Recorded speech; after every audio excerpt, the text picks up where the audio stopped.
Okay, I'm gonna record right now.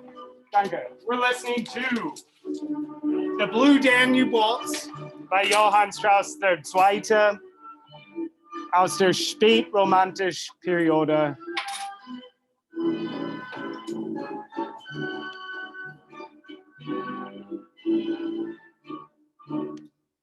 Okay.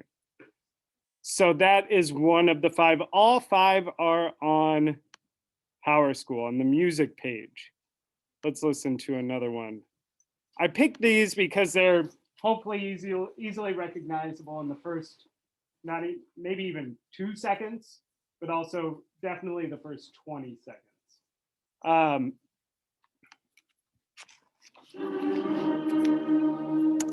1 second in, who is this? Beethoven, yeah? What's the name of the piece? Fifth Symphony, Symphony number 5, which movement? First, Erste, yeah. What period? Romantic, yeah. Rock style, the one that you calling heavy metal. Yeah. What are you referring to? The 9th second movement? Yeah. The scherzo.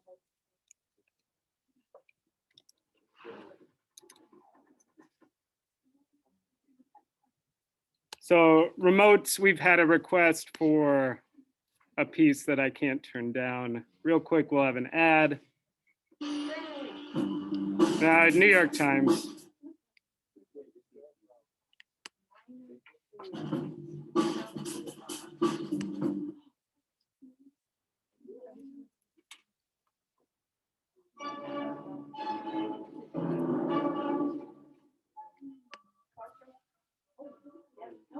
You were banging right to that.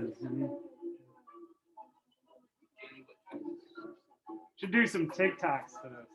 Yeah. Uh-huh.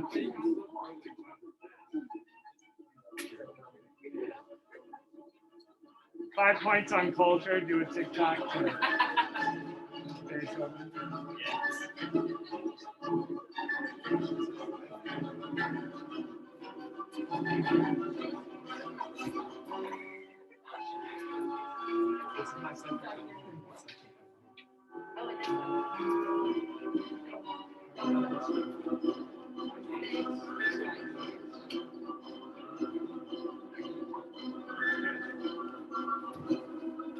Okay, that one is not on the quiz, but that is from the 9th. Let's listen to another one. Oh no, that's not the one. This is a lovely piece, but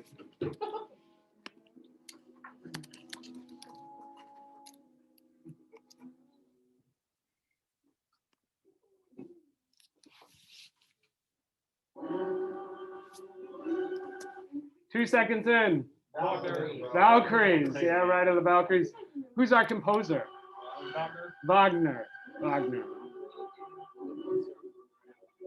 We're in the 1850s time period, so what movement? Romantic as well. Baroque, classical, romantic.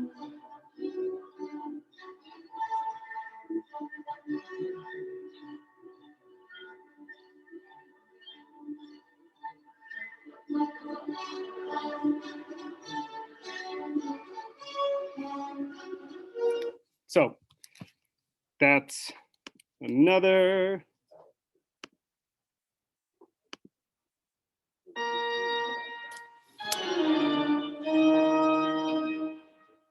Who wrote this? Bach.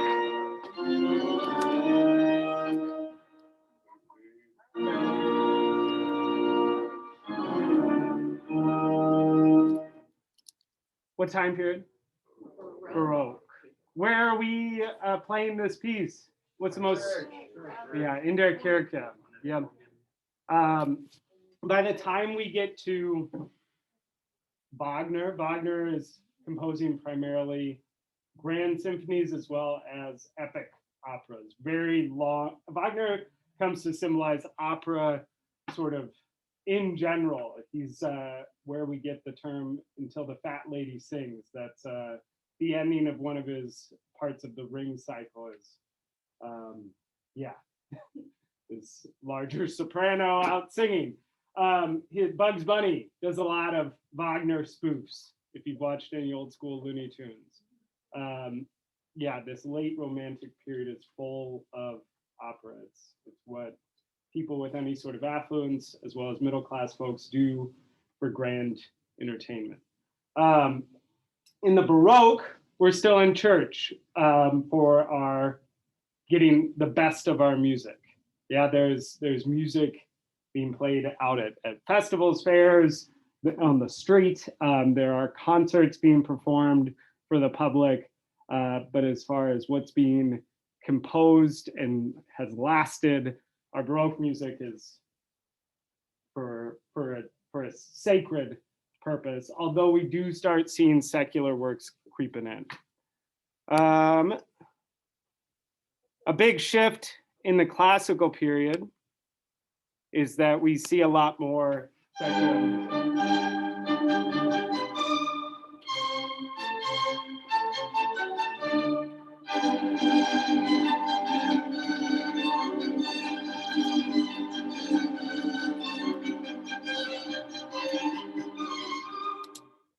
Who's that? Wer ist das? Das ist Mozart. Das ist klassische Musik. Und wie heißt das Lied? Eine kleine Nachtmusik. Ja. Eine kleine Nachtmusik. Und schließlich 1, 2, 3, 4, 5. Yeah, we listened to them all. Okay. Let's see. I do like to show this one just because it's fun.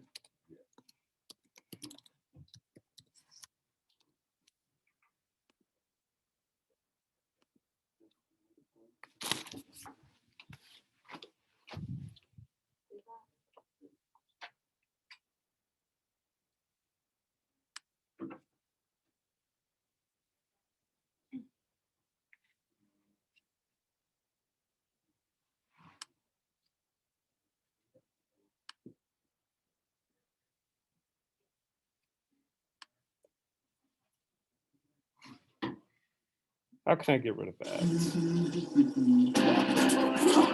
Irish Spring Body Wash or your shower.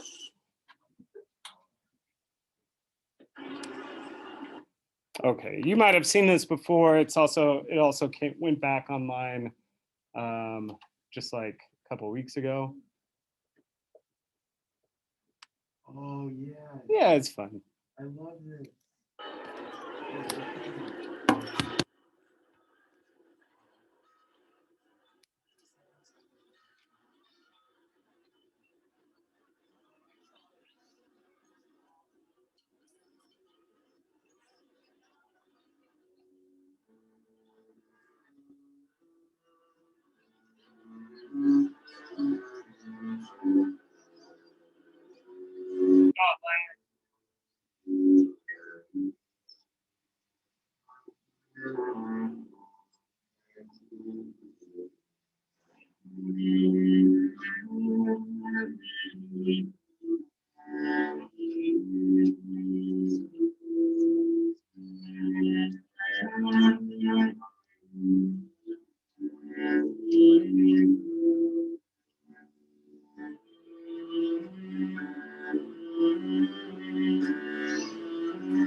If you do this on the square, I'll give you 5 culture points.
Sorry about the lag.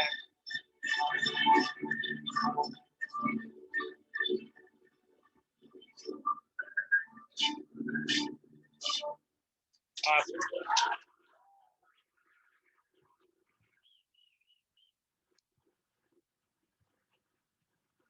So it turns out having Zoom running and about 35 windows open does slow down performance. So what happens next as we get into the late Romantic and then 20th century? Jazz. When do we get jazz?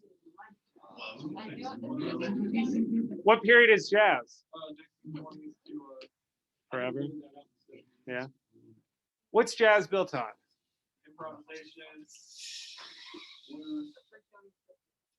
Does this mirror anything we saw in art? Postmodernism? I mean, yeah, even modern, right? Are there rules in jazz? No. Heck yeah, there are. I disagree. It's like, okay, here's some kind things, but break them every once in a while.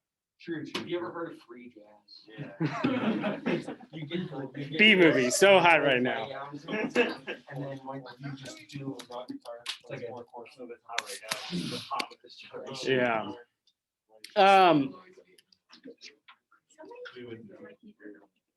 Let's hear some would be a couple of examples of where things are right at the start of the 20th century. This is from 1935, although it sounds like we're almost maybe going back to the Baroque. Have you heard this before?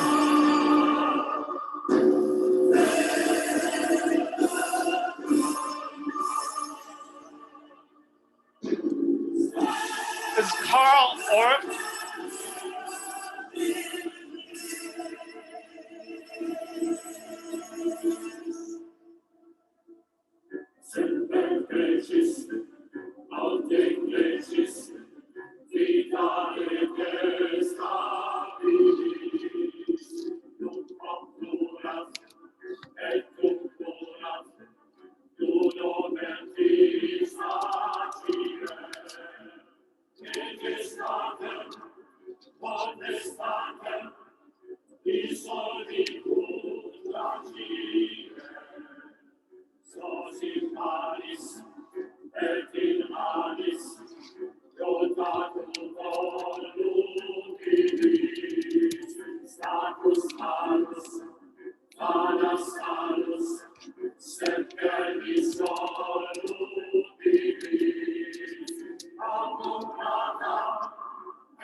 Okay.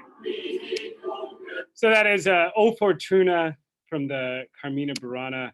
Another one that is German and from Richard Strauss, which is not the same as Johann Strauss II, that you probably heard before, that is in fact 20th century, but sounds like it could have been made, during the Baroque as well. Or this is called Also sprach Zarathustra, taken from a line from Nietzsche. I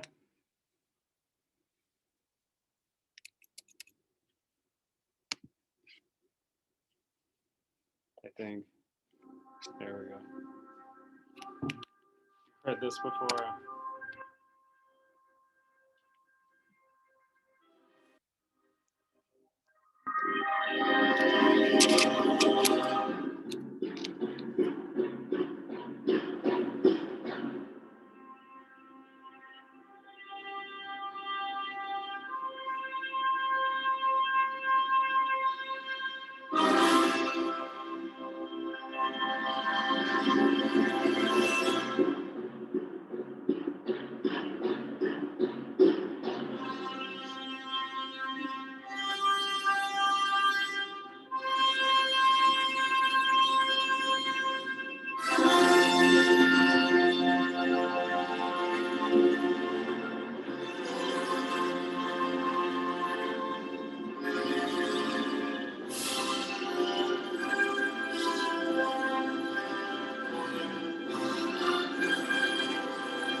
what's the point of that other than being a good way to open a movie?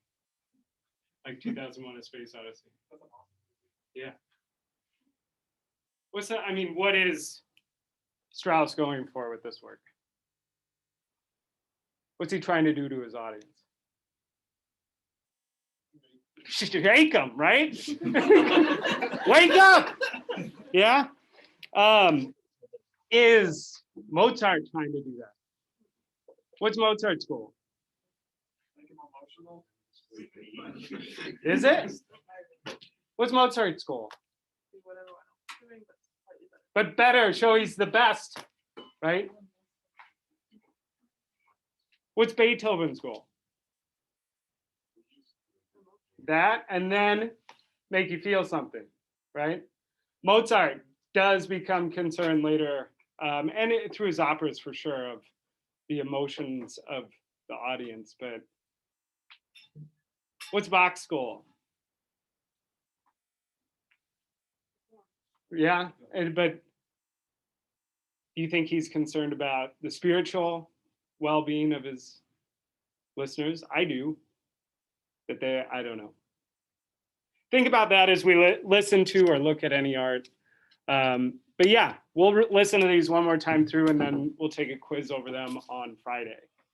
I'll play them for you. You'll tell me who they are and what they are. And I think we'll all get an A on that. Remote learners, I haven't decided how we're going to structure that yet, so stay tuned. But let's learn about tenses. You've been waiting your whole German career for this. And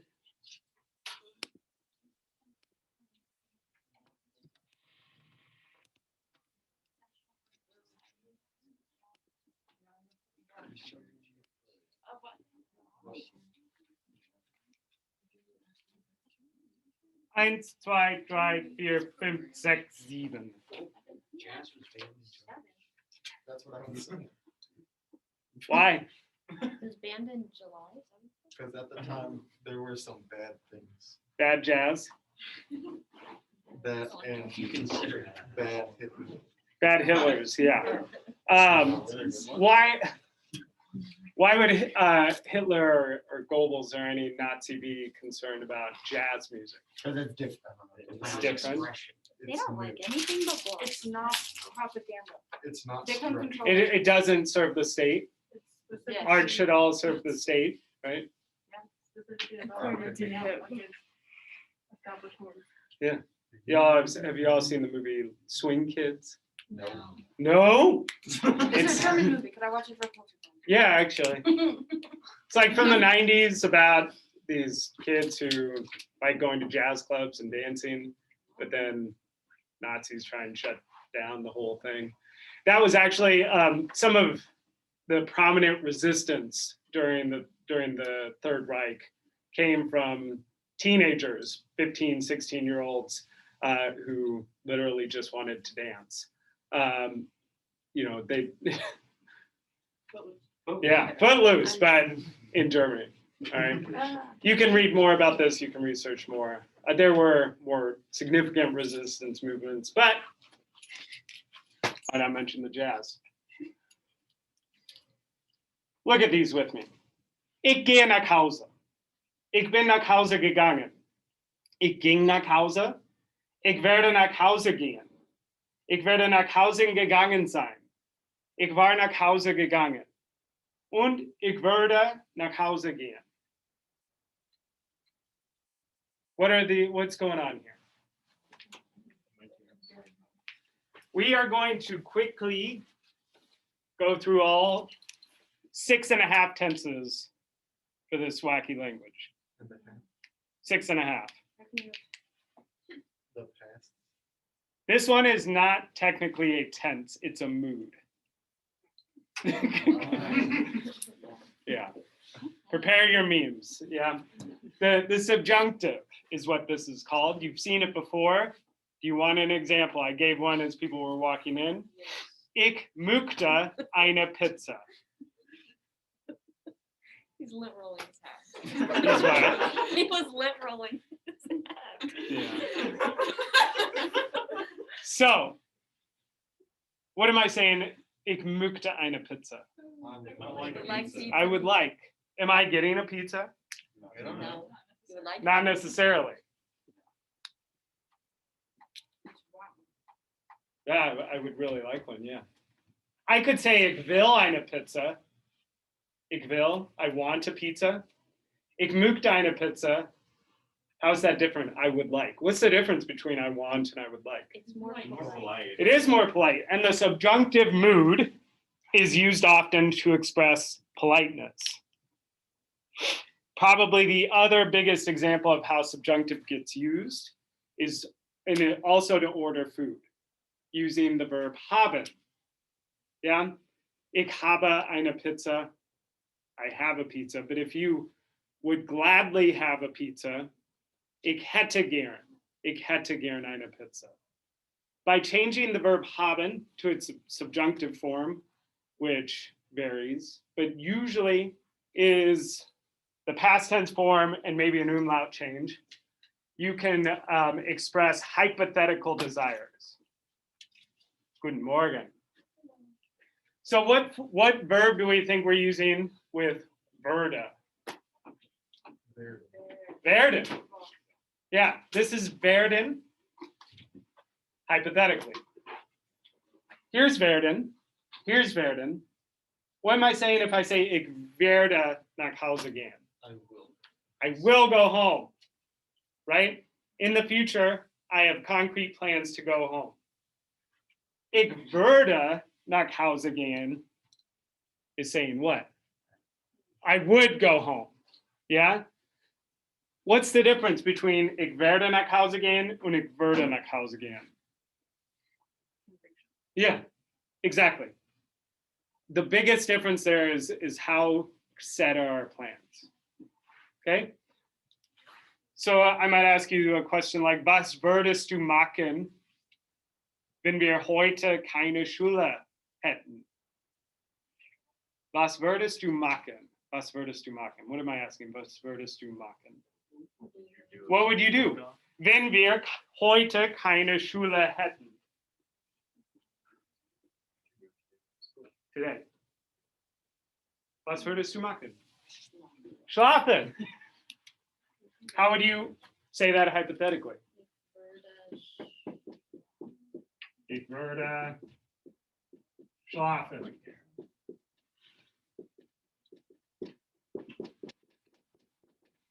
Ich werde schlafen. Ich werde schlafen, you see a bed in front of you. You're telling someone your next move, your intention. Ich werde schlafen.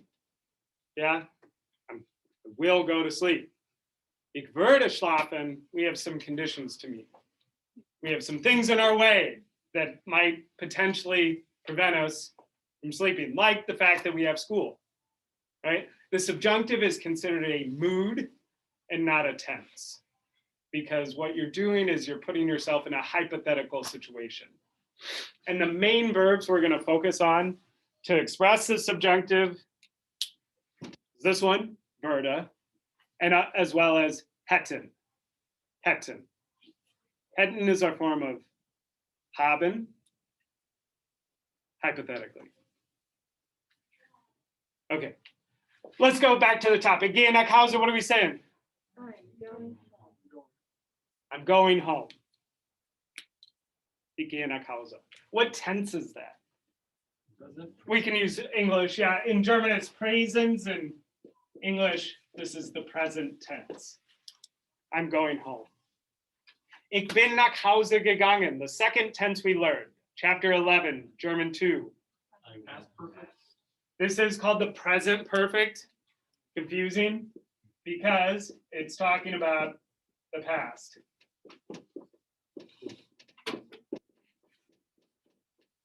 What makes it perfect? We're going to use that word, this mini unit.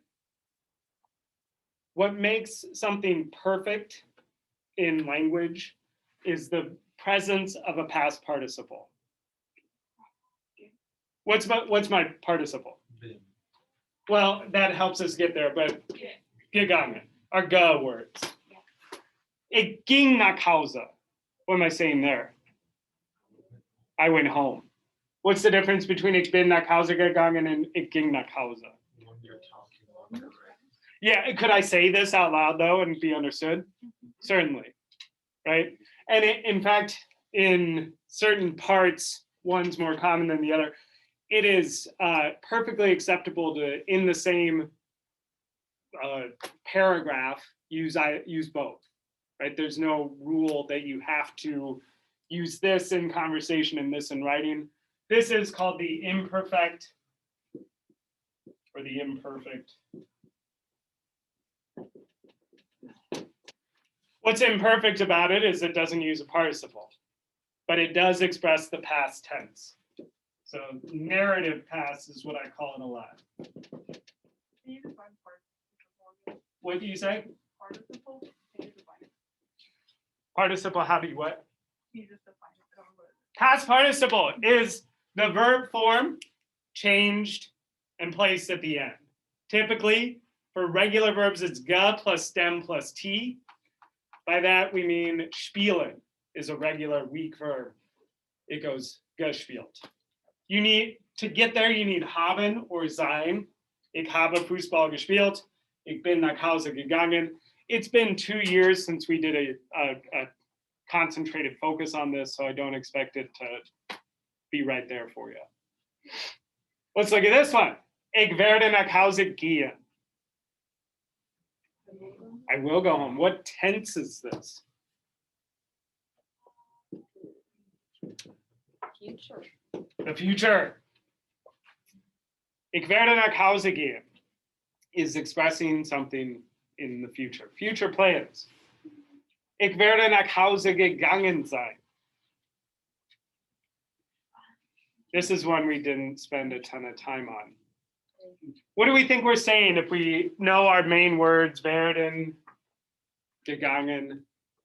I did want to go home. Yeah, I will, home, went to be. I will be going home. In English, I will have gone home. In German, this tense is called the Plusquamperfekt. The Plusquamperfekt. How do we need an English word for that? That's perfect. We call it the future perfect.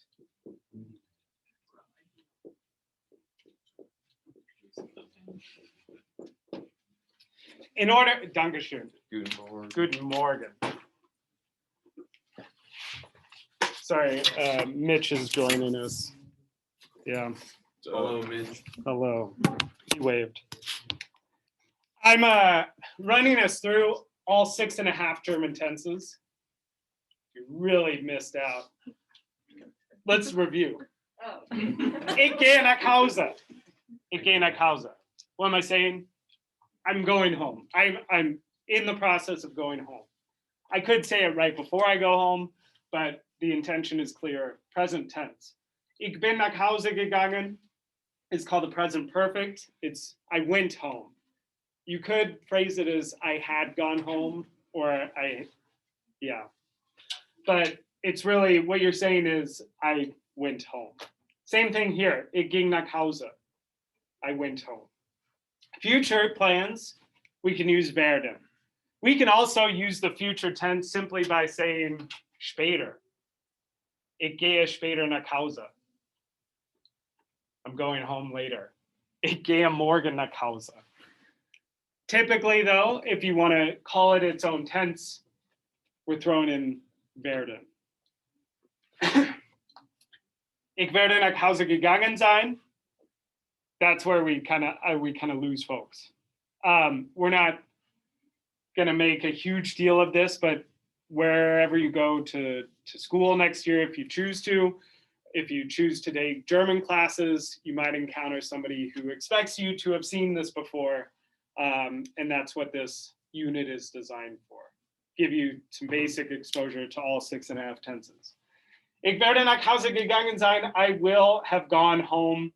So we probably need more information. Probably need a condition, right? So you're likely talking about the future, but things that happened already in your future plans. You get what I'm saying? So, später 8 Uhr, yeah, later at 8 o'clock, ich werde nach Hause gegangen sein, dann werde ich eine Pizza machen. Right? At 8 o'clock, I will have gone home, then I will make a pizza. Okay.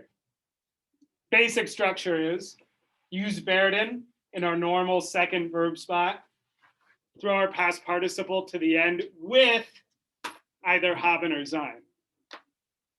So we've got a lot to think about. It's three steps to get there. How about ich war nach Hause gegangen? Ich war nach Hause gegangen. What we do differently with var as opposed to ich bin?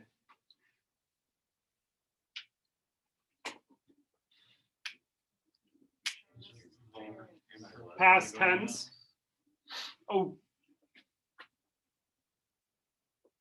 I mislabeled this. The future perfect, this is the Plusquamperfekt. This is the past perfect. Why am I calling these last two perfect? Because they have the thing. They got gegangen.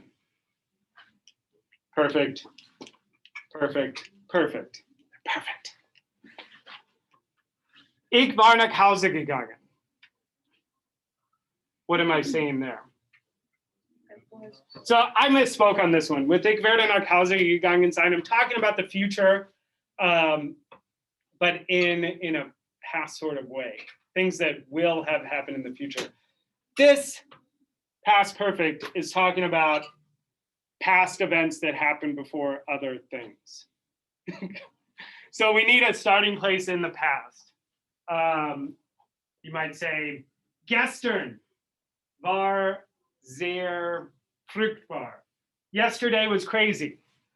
Ja, ich war nach Hause gegangen und dann war meinen Hund gar nicht da gewesen. You're telling about past events that happened prior to something in the past. A little confusing. We'll go through some examples. And then finally, ich werde nach Hause gehen. I will. What's different about ich werde nach Hause gehen und ich werde nach Hause gehen? This one is not ich.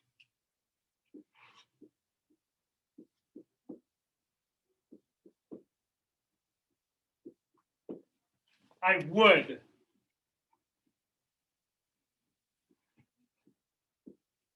And I will. Werde is I will. Werde is this verb in a hypothetical situation. So we don't use like new verbs. We are simply changing existing verbs to fit hypothetical moods when we want to use the subjunctive. So I want to ask you guys, do a quick survey. Was würdest du machen, wenn wir heute keine Schule hätten? There are better hypotheticals too. What? Can you think of any in English? What would you do? What? I was just thinking the pirates. Ah. What would you do when you... Was würdest du machen, wenn du $1 Million hättest? Ja. Ja. Spar es, save it. Nein. Ja, ich würde zur Uni gehen. My Bitcoin. Ja, Bitcoin kaufen. I wouldn't Ich, pay that much. ich würde Bitcoin kaufen. Ich würde Bitcoin kaufen. Was würdest du machen, wenn du fertig mit Highschool wärst? Was würdest du machen, wenn du fertig mit High School wärst? Finish high school. Wenn du fertig mit High School wärst. So again, I'm using another subjunctive form. Let's see it. Was würdest du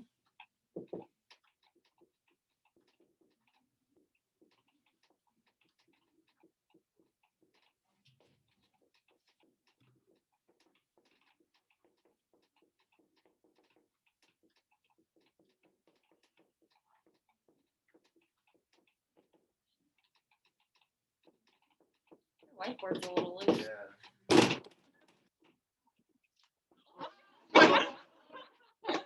wärst? If you rip it off, you can find the window. It's back No, there. it's there.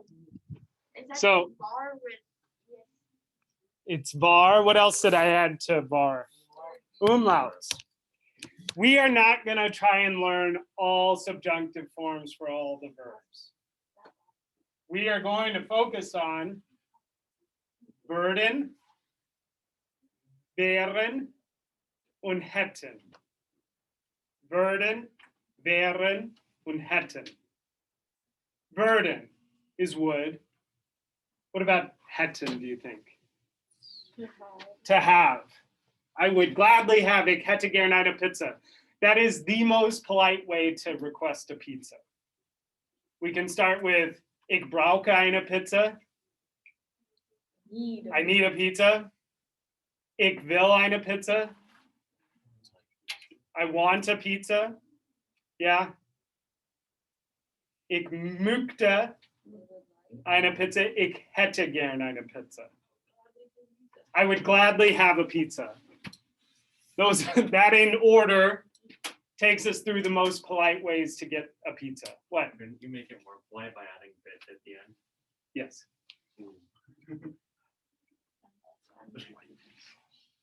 You could also start it by saying, meine gnädige Dame, my gracious lady, right? There are lots of other things you can do, but talking about verbs, that's kind of the natural progression.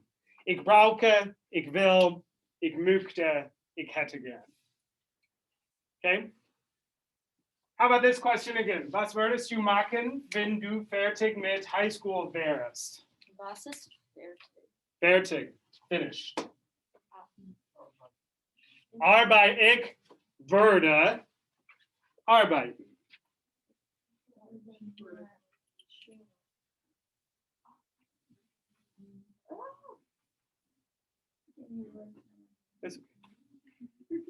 Was würdest du machen, wenn du fertig mit High School wärst? Schule, Universität, Ich würde Würde, zur Uni gehen, ja? Und du, was würdest du machen? Schule in Florida. Ja, ich würde zur Schule oder zur Uni in Florida gehen. Was würdest du machen? Nix. Ich weiß Wait, where'd nicht. it go? Wasn't there one for I don't know on these sheets? Ja, ich weiß nicht. Oh, you just said that. Keine Ahnung. Was würdest du machen? ich würde schlafen. Würde schlafen. Ja? Was würdest du machen? Ja. Ich würde zur Schule gehen. So, I'm gonna stop recording because otherwise we'll have an hour-long lesson. But that's the basic of today.